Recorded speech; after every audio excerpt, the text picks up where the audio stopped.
aujourd'hui, petite vidéo pour vous faire un bilan de ce que j'ai vécu au travers de la préparation de la conférence que j'ai donnée en Belgique à la mi-octobre.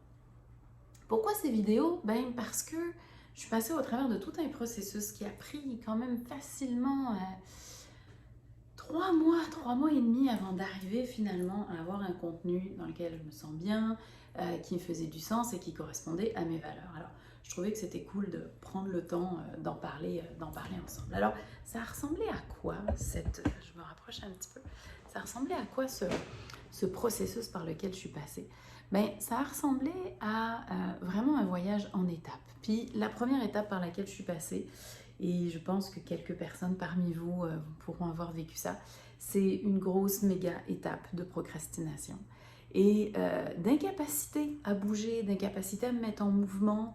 Je savais que la conférence arrivait au mois d'octobre.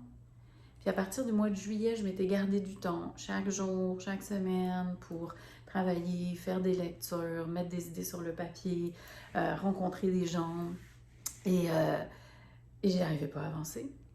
Alors quand j'avais des rendez-vous pour discuter de l'entrevue, parce que j'avais décidé de la construire vraiment en conversation avec des gens qui étaient importants pour moi et représentatifs dans leur manière de travailler, dans leur vision, des choses qui me touchaient.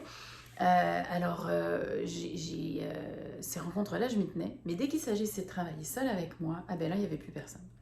Et forcément, je me voyais aller. Je connaissais bien le principe de dire, ben là, je repousse.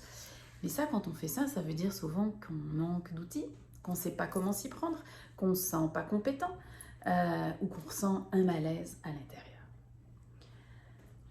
Finalement, mon inconscient se mêlait totalement de tout ce que j'étais en train de vivre. Il était totalement en train de me freiner.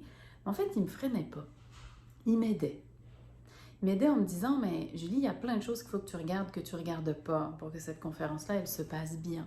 Il y a plein d'éléments qui touchent à ta vision du monde, à comment tu as l'impression qu'il faut que tu t'exprimes, aux attentes que tu as l'impression que les gens ont, à ta légitimité. Alors quand j'ai commencé à regarder tout ça, je me suis rendu compte que la montagne, elle était vachement haute. Et j'ai pris conscience de tout ce qui me limitait, mais je ne savais pas plus vraiment comment avancer. J'étais vraiment prise là-dedans, consciente que mon inconscient essayait de me dire des trucs, que moi j'essayais de l'éviter. Et je me suis mis du coup à matérialiser plein de choses qui m'ont freinée et qui m'ont empêché, pour des très bonnes raisons, de travailler.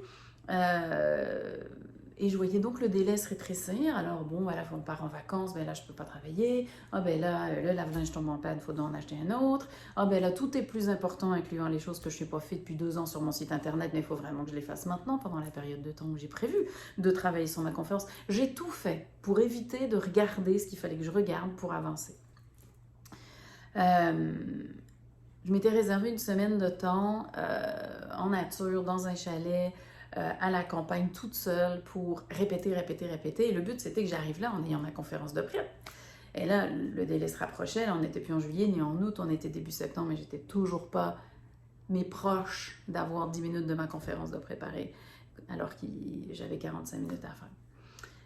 Alors, la personne qui m'a aidée, merveilleuse, Marielle, qui est une coach PNL extraordinaire, PNL et plein d'autres choses à qui j'ai demandé de l'aide pour m'accompagner là-dedans, parce que je lui ai dit, écoute, je m'en sors pas. Et très gentiment et avec beaucoup de savoir-faire, Marielle m'a accompagnée là-dedans. Et les questions qu'elle m'a posées ont vraiment eu pour but de me recentrer sur le pourquoi tu fais ça. Parce que j'étais tellement centrée sur ce qu'on attendait de moi, j'étais tellement centrée sur ce que j'étais supposée faire, enfin ce que je percevais, ce que je devais faire, que j'arrivais pas à avancer. Parce que j'avais l'impression qu'on attendait de moi des choses qui en fait n'étaient pas moi. J'étais tellement occupée à vouloir répondre aux attentes que je répondais pas à mon attente à moi intérieure. Alors Marielle m'a tout simplement demandé, mais pourquoi tu as accepté ce mandat-là? Pourquoi tu veux faire cette conférence en fait? Et ça m'a profondément amenée à me mettre en mouvement. Et là, tout a été très vite, les mots se sont mis à couler, c'est devenu vraiment évident. Et au travers d'une rencontre, on a vraiment pu m'aider à me redonner de la puissance, me redonner du power et enfin que j'ai accès à mon énergie pour préparer cette belle conférence-là. Alors, ça finit pour cette première vidéo. Je veux pas qu'elle soit trop longue. C'est vraiment l'idée de vous accompagner au travers du processus que j'ai vécu. Et la première étape, qui a été longue, qui a quand même duré plus de 2 mois, ça a été de joyeusement procrastiner. Et grâce à l'aide que j'ai reçue, j'ai pu passer à autre chose. Et je vous raconte la suite dans la prochaine vidéo.